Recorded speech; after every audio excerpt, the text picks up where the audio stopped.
Hello everyone, Mohit Raheja this side from PMKK Sirsa. I hope you are doing well and keeping safe at home. So dears, आज है day 3 और आज का आपका topic है introduction of operating system. आज हम operating system के बारे में जानेंगे। तो डियर्स, ऑपरेटिंग सिस्टम क्या है? सबसे पहले बात करते हैं। ऑपरेटिंग सिस्टम कंप्यूटर यूज़र और कंप्यूटर हार्डवेयर के बीच का एक इंटरफेस होता है। ऑपरेटिंग सिस्टम एक सॉफ्टवेयर है जो file management, memory management, process management और आउटपुट डिवाइस जैसे डिस्क ड्राइव, प्रिंटर एक्सेट्रा को मैनेज करता है। आगे इस वीडियो के बारे में जानेंगे हम ऑपरेटिंग सिस्टम के बारे में ब्रीफ में। तो चलिए स्टार्ट करते हैं। आज के हमारे कंटेंट्स ये रहेंगे। First one is introduction, the second one is what is operating system and the third is इनके कॉमन फीचर क्या क्या है, और द फोर्थ है टाइम शेयरिंग ऑपरेटिंग सिस्टम क्या है, types of operating system and operating system के क्या क्या फंक्शंस हैं। कंटेंट्स के बाद अब बात करते हैं हम ऑपरेटिंग सिस्टम के बारे में। ऑपरेटिंग सिस्टम तो जैसा कि आप सभी लोग जानते हैं कि इंसानों के अंदर दिल होता है, वैसे ही क्या आपको सबको पता है कि कंप्यूटर के पास भी दिल होता है। इसको कंप्यूटर के ऑपरेटिंग सिस्टम को कंप्यूटर का दिल कहा जाता है, हार्ट कहा जाता है। जब भी आप किसी मोबाइल या कंप्यूटर को यूज़ करते हो, उसमें हमेशा बोलते हो एंड्रॉयड वर्जन है, विंडो है, इसमें मैक है, लाइनक्स है, एक्सेट्रा। तो ये सभी एक ऑपरेटिंग सिस्टम्स है। कभी एंड्रॉयड किटकोड तो कभी एंड्रॉयड ओरियो, या विंडो की बात की जाए तो ये इनको कोई बोलता है विंडो 10, विंडो 7, विंडो 8। लेकिन इन सब के बारे में हर किसी को थोड़ा बहुत ज्ञान ज़रूर है, लेकिन किसी को ये नहीं पता कि कंप्यूटर का दिल मतलब ऑपरेटिंग सिस्टम का काम क्या है। एक छोटा सा ऑपरेटिंग सिस्टम को सिस्टम सॉफ्टवेयर भी कहते हैं। इनको छोटे नाम से ज़्यादातर लोग ओएस बुलाते हैं। इनको कंप्यूटर का हार्ट कहा जाता है। ऑपरेटिंग सिस्टम एक सिस्टम सॉफ्टवेयर है जो कि यूज़र मतलब कंप्यूटर हार्डवेयर और इंटरफेस का काम करता है।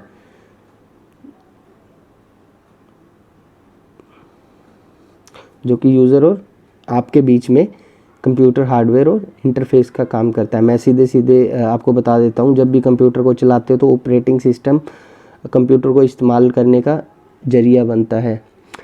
जैसे आप सॉन्ग प्ले करते हो, वर्ड डॉक्यूमेंट के ऊपर डबल क्लिक करते हो, 3-4 विंडो ओपन करके करते हो, कीबोर्ड में कुछ लिखते हो, फाइल कंप्यूटर में सेव करते हो, ऑपरेटिंग सिस्टम के ये सभी काम होते हैं। तो ओएस एक ऐसा सॉफ्टवेयर है जो जिसकी मदद से कंप्यूटर को आप चलाते हो। इसलिए जब भी आप नया कंप्यूटर खरीदते हो तो उसमें आप सबसे पहले विंडो 8 या विंडो 10 को लोड करवाते हो दुकानदार से, और उसके बाद आप कंप्यूटर को अपने घर ले जाते हो। वरना बिना ऑपरेटिंग सिस्टम के तो कंप्यूटर को आप ऑन भी नहीं कर सकते। ये भी एक सवाल है कि आपको इसको सिस्टम सॉफ्टवेयर क्यों बोला जाता है। अगर आपको कंप्यूटर में यूज़र सॉफ्टवेयर मतलब एप्लीकेशन सॉफ्टवेयर को चलाना चाहते हो तो बिना ऑपरेटिंग सिस्टम के आप ये भी नहीं चला सकते। ओएस कंप्यूटर हार्डवेयर को अच्छे से इस्तेमाल करने में, यूज़ करने में ऑपरेटिंग सिस्टम का मुख्य मेन यही कुछ काम करता है। जैसे कीबोर्ड से इनपुट लेता है, इंस्ट्रक्शन को प्रोसेस करता है और आउटपुट को कंप्यूटर स्क्रीन पर भेजता है। इस ऑपरेटिंग सिस्टम को आप तभी देख सकते हो जब कंप्यूटर को ऑन करते हो तब, और जब कंप्यूटर को बंद करते हो। आप game, MS word, adobe reader, VLC, media player, Photoshop जैसे बहुत सारे सॉफ्टवेयर्स कंप्यूटर के अंदर आते हैं। इनको चलाने के लिए एक प्रोग्राम या सॉफ्टवेयर चाहिए जिसको हम ऑपरेटिंग सिस्टम बोलते हैं। मोबाइल में भी ओएस है, उसका नाम एंड्रॉयड है, आप यूज़ करते हो। इसी तरह ऑपरेटिंग सिस्टम के काफ़ी कंपनीज हैं, उनके नाम हैं। एग्जांपल के तौर पर हम ले लेते हैं Microsoft window, Google Android OS, Apple iOS and Apple Mac. Linux operating system भी इसी के अंदर आता है। इसके मेन ऑपरेटिंग सिस्टम के काम क्या होता है? वैसे कंप्यूटर में बहुत सारे काम करता है, लेकिन सबसे पहले आप कंप्यूटर को ऑन करते हो ऑपरेटिंग सिस्टम, पहले मेन मेमोरी मतलब रैम में लोड होता है। उसके बाद यूज़र सॉफ्टवेयर कौन कौन से हैं, हार्डवेयर चाहिए, ये सब उसको एलोकेट करता है। नीचे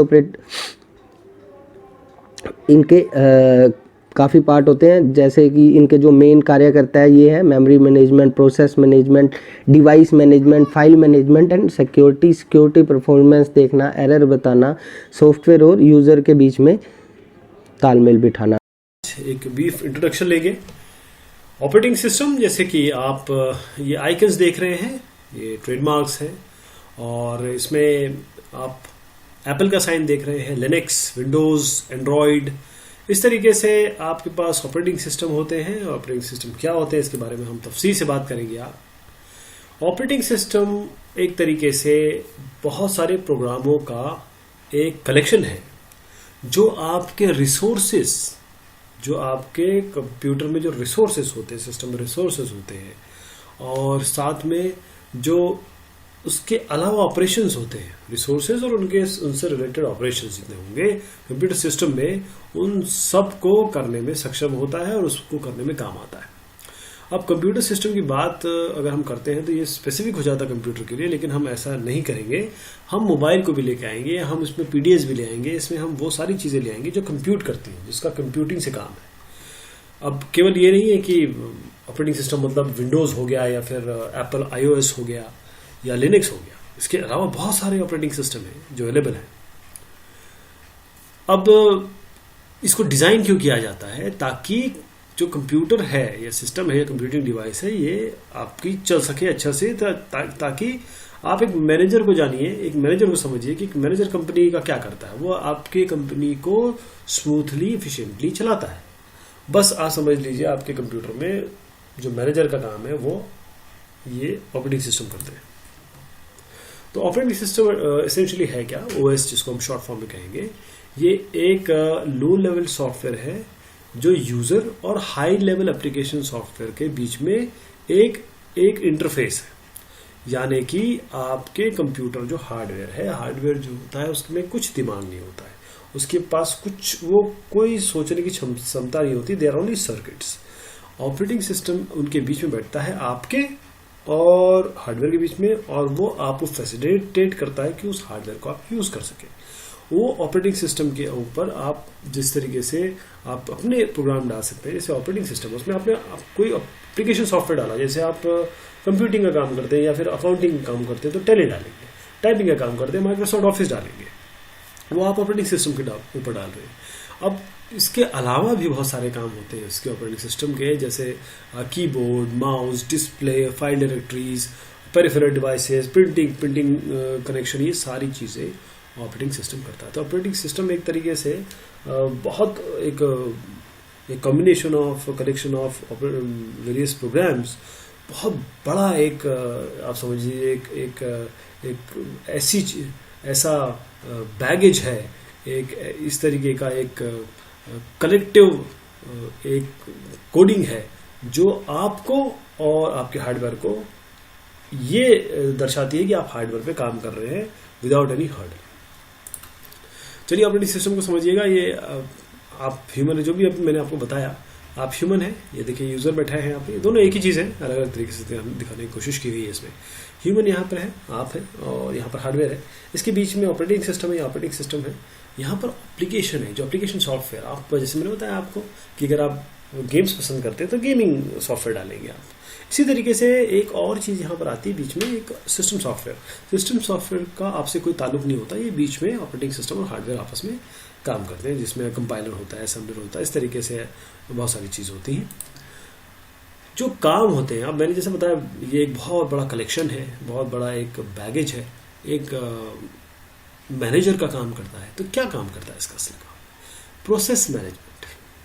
प्रोसेसर होता है इसमें, कौन सा प्रोसेस जाएगा, प्रोसेस शेड्यूलिंग, सारी आपका ऑपरेटिंग सिस्टम करता है। इंटरप्ट्स, मान लीजिए आपने पेन ड्राइव, कुछ प्रोग्राम चल रहा है, पेन ड्राइव लगा दी, एक एग्जाम्पल ले रहा हूँ मैं आपको। ऐसा कुछ आ गया है जिसपे आप कुछ काम करना है, कुछ इवेंट करना है, कोई ट्रिगर आ गया, आपको कुछ एक्शन करना है, वो इंटरप्ट्स को भी हैंडल करने का काम सारा ऑपरेटिंग सिस्टम का है। मेमोरी मैनेजमेंट, आपके कंप्यूटर में रैम है, रोम है, यूएसबी है, तमाम तरीके की आपकी मेमोरीज है, उनको कौन मैनेज करता है? Operating system. फाइल सिस्टम्स है आपके, डायरेक्टरी, फाइल, और फिर उसके बाद डिफरेंट टाइप की कुछ डॉट एक्सटेंशन वाली फाइल और रजिस्ट्री, ये सबको कौन मैनेज करता है? Operating system. डिवाइस ड्राइवर्स, अब आपका साउंड कैसे चल रहा है? आपने कोई डिवाइस लगाई, आपने कोई हार्डवेयर लगाया, आपने कोई माउस लगाया, चलिए यूएसबी डिवाइस लगाया, उसको कौन देखेगा? उसको डिवाइस को कौन चलाएगा? उन डिवाइस को ड्राइव करने का काम ऑपरेटिंग सिस्टम का है। नेटवर्किंग, यहाँ से आप इंटरनेट से कनेक्ट हो रहे हैं, यहाँ से आप किसी और दूसरे नेटवर्क पे अपने डेटा भेज रहे हैं। कौन करता है ये काम? नेटवर्किंग कौन अलाउ करता है? ये आपका सारे जो पीछे का काम है वो ऑपरेटिंग सिस्टम करता है। सिक्योरिटी अगर ऑपरेटिंग सिस्टम देखें आजकल के इतना बढ़िया उसमें है, विंडोज एसेंशियल आ रहा है, इतने बढ़िया चीज़ें आ गई हैं, सिक्योरिटी का सारा काम जो है वो आपका ऑपरेटिंग सिस्टम करता है। साथ में इनपुट आउटपुट तो है ही, कीबोर्ड माउस और जो भी आप, देखिए बगैर इनपुट पे काम नहीं चलेगा, बगैर आउटपुट के काम नहीं चलेगा। अब आज ये इनपुट आ गया है या आप केवल बोल के इनपुट दे सकते हैं, सोच के भी दे सकते हैं, लेकिन इनपुट होना चाहिए। आउटपुट आपको डिस्प्ले पे दिखेगा या छोटे से कोई स्क्रीन पे दिखेगा, but output has to be there.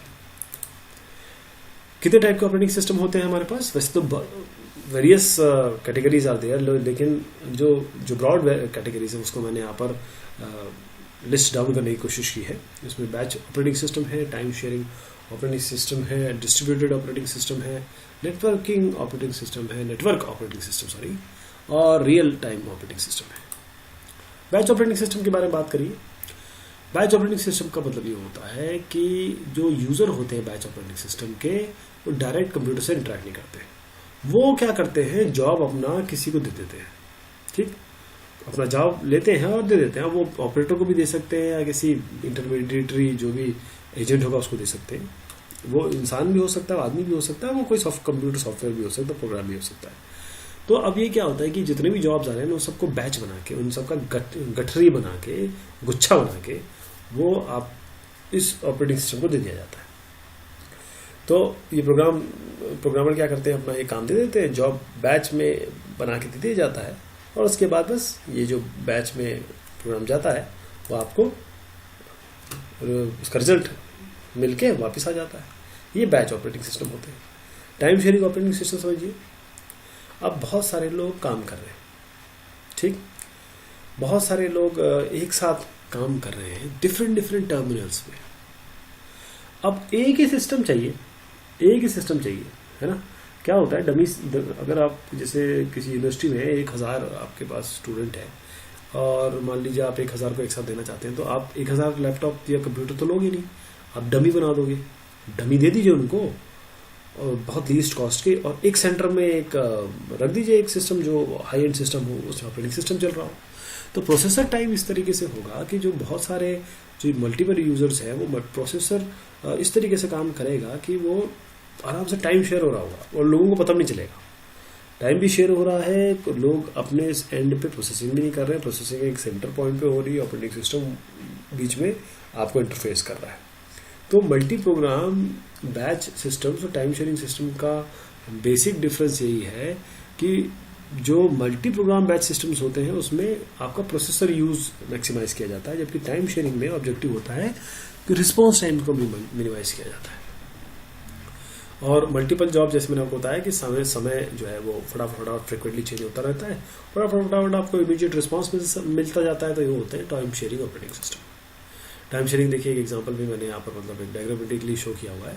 यह टाइम शेयरिंग कंपोनेंट है, यहाँ पर आपको जैसी रिक्वायरमेंट आएगी, ये बेसिक रिसोर्सेज हैं जो ये यूज़ कर रहा है, और ड्रॉप्स कर्नल है, ये सारे के सारे अलग अलग करके ये मतलब यूज़र तो खैर अपने इनपुट दे ही रहा है, लेकिन ये टाइम शेयरिंग जो सिस्टम्स हो इस तरीके से काम करते हैं, और उसमें ये सारे जो कंपोनेंट्स हैं वो इन्वॉल्व रहते हैं।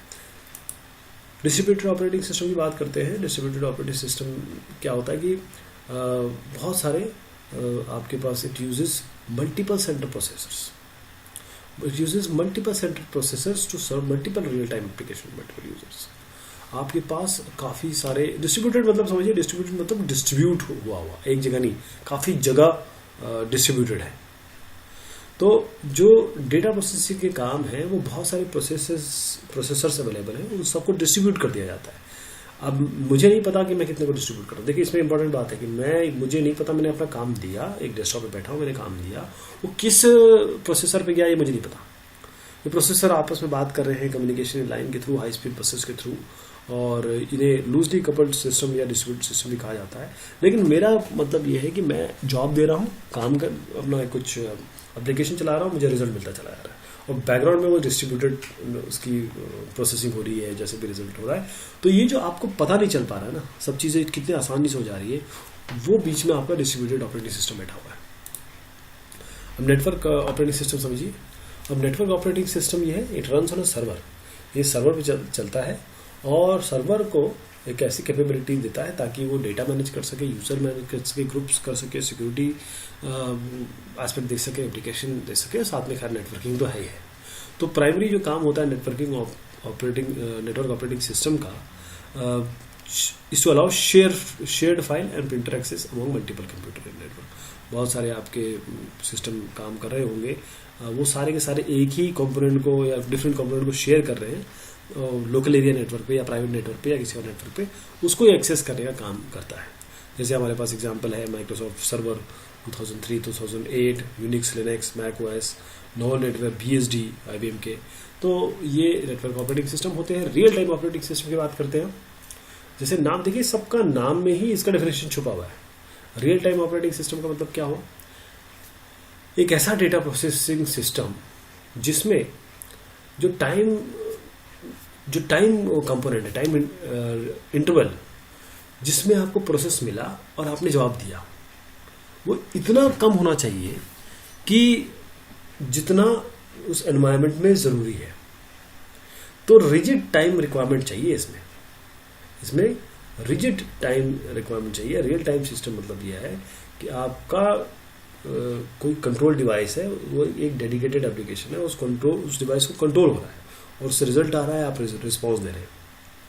तो रियल टाइम ऑपरेटिंग सिस्टम जो है वो वेल डिफाइंड होते हैं, फिक्स टाइम कंस्ट्रेंट होते हैं उसमें, जैसे कि आपके साइंटिफिक एक्सपेरिमेंट्स है, मेडिकल इमेजिंग सिस्टम्स है, इंडस्ट्रियल कंट्रोल सिस्टम्स है, वेपन सिस्टम्स है, रोबोट्स है, होम अप्लायंसेस कंट्रोल। जैसे मैं एग्जांपल लेता हूँ, ये ऑपरेटिंग सिस्टम का एग्जांपल नहीं है ताकि आपको समझ में आए इसलिए बता रहा हूँ। जैसे आपको माइक्रोवेव है, आप जैसे ही दबाते हैं बटन, ठीक से 30 सेकंड चलता है और बंद हो जाता है वो, है ना। उसमें कोई ऑपरेटिंग सिस्टम नहीं है, सब वो तो पूरी तरीके से हार्डवायर्ड है। लेकिन एक एग्जांपल दे रहा हूँ कि वो टाइम रियल टाइम है। अगर आपको रिस्पॉन्स चाहिए तो चाहिए। ये ट्रैफिक कंट्रोल सिस्टम है, 2 हवाई जहाज उड़ रहे हैं, एकदम आमने सामने आ गए, तो आपको तो एकदम रियल टाइम में उत्तर चाहिए। तो 2 टाइप के रियल टाइम ऑपरेटिंग सिस्टम होते हैं, hard real time, soft real time. Hard real time में ये है कि गारंटी होती है कि इतने समय में कंप्लीट हो जाएगा, ठीक। ये हार्ड जो रियल टाइम सिस्टम होते हैं, इसमें जो सेकेंडरी स्टोरेज है वो लिमिटेड होती है और होती नहीं है, सारा डेटा जो है रॉम में स्टोर होता है। जैसे मैं आपको बताया था कि मैक्सिमम हार्डवायर्ड होते हैं इसमें। और सॉफ्ट रियल टाइम सिस्टम में थोड़ा सा ये थोड़ा सा रिस्ट्रिक्टिव काम है, और क्रिटिकल रियल टाइम थोड़ा सा जल्दी उनको प्रायोरिटी मिलती है और प्रायोरिटी के हिसाब से काम कंप्लीट होता है। और जैसे आपके मल्टीमीडिया है, वर्चुअल रियलिटी है, advance scientific projects like undersea exploration and planetary robots, इसमें थोड़ा सा आपको टाइम के साथ थोड़ा सा एक लीवरेज दिया जा सकता है, बेनिफिट और डाउट दिया जा सकता है, लेकिन हार्ड में ऐसा बिल्कुल नहीं है। फंक्शंस क्या है ऑपरेटिंग सिस्टम के? जॉब, जैसे आपका ट्रांजिशन होता है, आप देखिए, आप गाना चला रहे हैं, मूवी चला रहे हैं, एकदम से आप इंटरनेट भी कर रहे हैं, सारे काम हो रहे हैं ना आपके साथ। ये सारे काम कौन कर रहा है? ये सारे बैकग्राउंड में तो ऑपरेशन से लेकर ऑपरेशन रिसोर्सेज मांग रहे हैं, ऑपरेशन टाइम मांग रहे हैं, ऑपरेशन इंटरप्ट्स दे रहे हैं, ये सारी की चीज़ें आपकी ऑपरेटिंग सिस्टम्स की होती है। और सारे यूजर्स का लॉ मेंटेन करना, उनकी इन आउट सब करना, कम्युनिकेशन मेंटेन करना पूरे नेटवर्क में आपके और यूज़र और हार्डवेयर के सब चीज़ें इनका काम होता है। साथ में प्रोसेसर मैनेजमेंट। अब प्रोसेसर सबसे बड़ी, देखिए, कंप्यूटर का मतलब होता है प्रोसेसर, और प्रोसेसर को काम देना, प्रोसेसर से काम लेना, ये सारा काम प्रोसेसर मैनेजमेंट का होता है। जैसे मैंने और दूसरा बताया था मेमोरी मैनेजमेंट। इतनी सारी मेमोरी है, उन सब को हैंडल करना मेमोरी मैनेजमेंट होता है। अच्छा, एडवांटेजेस क्या है इसमें? एडवांटेजेस ये है कि it enables user to run their own computer without any knowledge of coding. अब देखिए, ऑपरेटिंग सिस्टम आपके साथ है, आप जाइए सीधा सिस्टम खोलिए, खट 2-4 क्लिक करिए, आपको एक बार सीख गया आपने, आपको काम करना है, आपको पता ही नहीं हार्डवेयर क्या है, आपको पता ही नहीं कि बैकग्राउंड में काम क्या हो रहा है। ये सारा ऑपरेटिंग सिस्टम आपको कितना ईजी बना देता है। वो प्रोग्राम्स और डेटा जो आपके हार्डवेयर रिसोर्सेज को रन कराते हैं और सारे एप्लीकेशन सॉफ्टवेयर आपको रन कराते हैं, ये सारे के सारे आपके एडवांटेजेस है। इसके डिसएडवांटेजेस में ये है कि अगर ऑपरेटिंग सिस्टम में कुछ आ जाता है, प्रॉब्लम आ जाती है, दिक्कत आ जाती है, तो आपका पूरा डेटा चला जाएगा। और वैसे इसके भी रिकवरी के बहुत सारे अब वो आ गए हैं, तरीके आ गए हैं। और अनवांटेड यूज़र अगर कभी सिस्टम को यूज़ कर ले, एक्सेस कर ले, कई ऑपरेटिंग सिस्टम है जो आराम से फैसिलिटी दे देते हैं। अब आजकल ऐसा नहीं है, रिस्ट्रिक्टिव हो गए। तो ये दो चार डिसएडवांटेजेस है, लेकिन इसके एडवांटेजेस इतने ज़्यादा हैं कि डिसएडवांटेजेस लिखने के लिए लिख दिए गए।